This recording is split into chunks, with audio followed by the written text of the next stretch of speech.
सीधा सादा बयान देना है, हक ना खादा ना खान देना है। पहलों अख नूं गुमान देना है, फिर ओने ज्ञान देना है। शेर सुन के दाद नहीं देनी, विचली गल ते ध्यान देना है।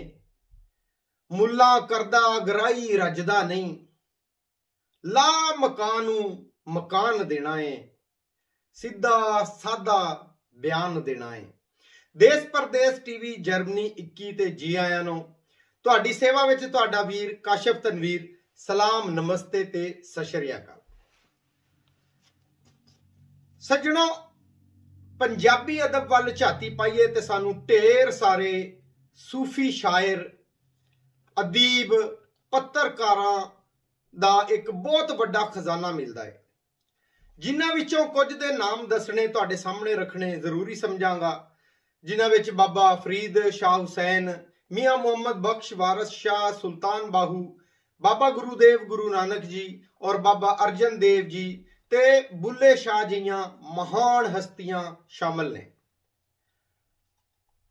दुनिया विच पंजाबी बोली नूं सूफी सुलेख दे विच दूजे नंबर दी बोली दा उचेचती मानता हासिल है।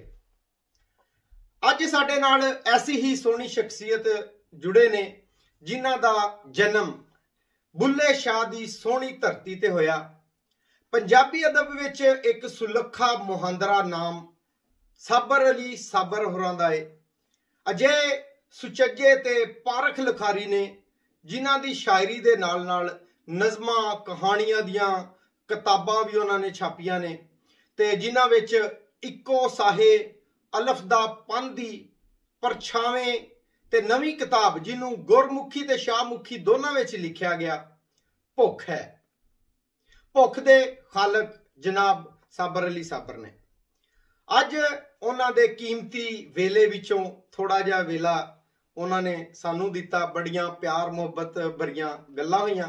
मैं उम्मीद करदा हां कि तुसी उन्हां दी शायरी नूं, उन्हां दे इस सोहणे जे अंदाज नूं पसंद करोगे। जी साबर अली साबर जी, देश परदेश टीवी ते तुहानू जी आयां नो ते खुश आमदीद। शुक्रिया। परदेश च बह के देश वालियां नूं याद कीता, कैसा ना रखिया तुसीं टीवी दा देश परदेश।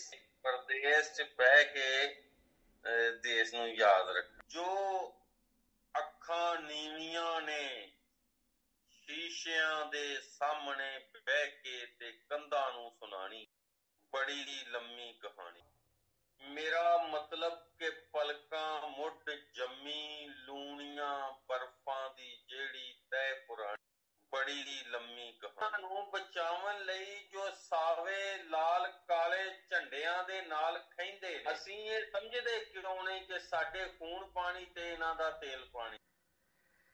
गुलामां दे गुलामां दी गुलामी करदियां होयां वफा दी रीत चली सी, जवानी बीत चली। से जुगनू ने दसिया ए हनेरा नाल नहीं जम्मिया तेरे पुरखां दा हानी, बड़ी लम्मी कहानी। किसे जुगनू ने दसिया ए हनेरा नाल नहीं जम्मिया तेरे पुरखां दा हानी, बड़ी लम्मी कहानी। मैं अक्सर सोचदा रहना खुदा तस्लीम कीता है, खुदा तस्लीम नहीं करदा, जमा तकसीम नहीं कर। मैं अक्सर सोचदा रहना खुदा तस्लीम कीता है जी, खुदा तस्लीम नहीं करदा, जमा तकसीम नहीं करदा। फिर आपे समझ जाना कि खुदावां दे खुदावां तो खुदा ने मार खानी है, बड़ी लम्मी कहानी। कदी तू सोचिया क्यों नहीं जे होरां वांग साबर भी तेरे कुन कुन ते कन धरदा, जबर नू जेर ना कर। मेरा लाए के तेरे आदम तो पहला दी मैं कोई रमज जानी, बड़ी लम्मी कहानी, बड़ी लम्मी कहानी। तेरे एक इशारे ते कोई जिंदगी वारे ते चारे तड़फे लारे ते चाननी तारे ते सूरज डुब के मर जाएगा जे तू वाल खिलारे ते। ਬੰਦੇ ਦੇ ਵਿੱਚ ਅੱਲਾ ਏ, ਬੰਦਾ ਬੰਦਾ ਮਾਰੇ ਤੇ 14 ਤਬਕਸੀ ਦੇ ਲੰਦਰ ਕਬਜ਼ਾ ਕੀਤਾ ਹੀ ਸਾਰੇ ਸੋਚ ਸੁਹਾਗਣ ਹੋ ਜਾਂਦੀ, ਸੋਚ ਸੁਹਾਗਣ ਹੋ ਜਾਂਦੀ, ਜਜ਼ਬੇ ਹੋਣ ਕੁਵਾਰੇ ਤੇ ਕਿਸਮਤ ਹਾਰ ਹੀ ਜਾਂਦੀ ਏ, ਬੰਦਾ ਹਿੰਮਤ ਹਾਰੇ ਤੇ ਦੁਨੀਆ ਪਾਗਲ ਕਹਿੰਦੀ ਏ, ਸੋਚਾਂ ਦੁਨੀਆ ਬਾਰੇ ਤੇ ਮੈਂ ਸਾਬਰ ਨਹੀਂ ਰਹਿ ਸਕਦਾ, ਜ਼ਾਲਮ ਕੋਈ ਵੰਗਾਰੇ ਤੇ ਕਹਾਣੀ ਹੈ ਜੀ ਫਿੱਟੇ ਮੂੰਹ। ਬੇਬੇ ਨੇ ਡੀਗਰ ਦੀ ਨਮਾਜ਼ ਪੜ੍ਹ ਕੇ ਸਲਾਮ ਫੇਰਿਆ ਤੇ ਖੱਬੇ ਪਾਸੇ ਖਲੋਤੇ ਜਵਾਨ ਪੋਤਰੇ ਦੀਆਂ ਨਜ਼ਰਾਂ ਜਿਵੇਂ ਪਹਿਲੋਂ ਹੀ ਉਹਨੂੰ ਉਡੀਕ ਰਹੀਆਂ ਹੋਣ। ਸੱਜੇ ਹੱਥ ਦੀਆਂ ਉਂਗਲਾਂ ਦੇ ਪੋਟਿਆਂ ਤੇ ਅਸਤਗਫਾਰ ਗਿਣਦੀ ਨੇ ਸਵਾਲੀਆ ਨਜ਼ਰਾਂ ਨਾਲ ਮੁੰਡੇ ਵੱਲ ਵੇਖਿਆ ਤੇ ਉਹ ਬੋਲਿਆ, ਬੇਬੇ ਤੇਰੀ ਸਹੇਲੀ ਮਰ ਗਈ। ਬੇਬੇ ਨੂੰ ਆਪਣੀ ਗਿਣਤੀ ਭੁੱਲ ਗਈ ਤੇ ਛੇਤੀ ਨਾਲ ਬੋਲੀ, ਹਾਏ ਹਾਏ ਕੌਣ? ਮੁੰਡਾ ਬੇਬੇ ਦੇ ਦੁੱਖ 'ਚ ਸ਼ਰੀਕ ਹੋਣ ਵਾਲਾ ਮੂੰਹ ਬਣਾ ਕੇ ਬੋਲਿਆ, ਜੀਓ ਸੈਣ। ਹਾਏ ਕਦੋਂ? ਪਤਾ ਹੀ ਨਹੀਂ ਲੱਗਾ, ਮੈਨੂੰ ਤੇ ਮਿਲੀ ਨੂੰ ਵੀ ਮਹੀਨਾ ਡੇਢ ਹੋ ਗਿਆ।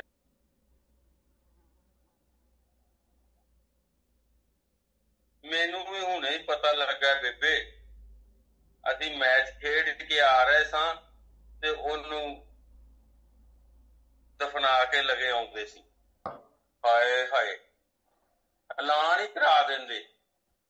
ਉਹਦੀ ਵਾਰੀ ਸਪੀਕਰ ਸੜ ਗਏ ਸਨ, ਜਾਂਦੀ ਵਾਰੀ ਦਾ ਮੂੰਹ ਹੀ ਵੇਖ ਲੈਂਦਾ ਬੰਦਾ। ਬੇਬੇ ਉਹ ਈਸਾਈ ਹੁੰਦੇ ਨੇ, ਸਪੀਕਰ 'ਚ ਮੁਸਲਮਾਨਾਂ ਦੇ ਐਲਾਨ ਹੁੰਦੇ ਨੇ। ਬੇਬੇ ਗੁੱਸੇ ਤੇ ਹੈਰਾਨੀ ਦੇ ਲਹਿਜੇ 'ਚ ਬੜਾ ਘਰੋੜ ਕੇ ਬੋਲੀ, ਫਿੱਟੇ ਮੂੰਹ ਨੇ।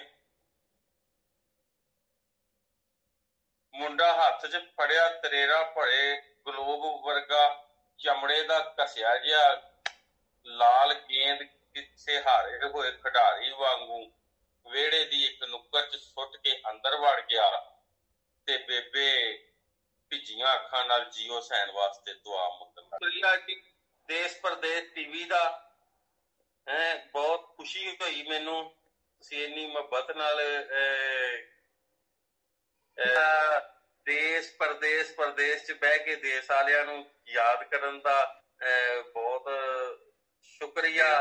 ਸ਼ੁਕਰੀਆ ਦੇਸ਼ ਪਰਦੇਸ ਟੀਵੀ ਦਾ। ਕਾਸ਼ਫ ਤਨਵੀਰ ਸਾਹਿਬ ਬਹੁਤ ਸ਼ੁਕਰੀਆ।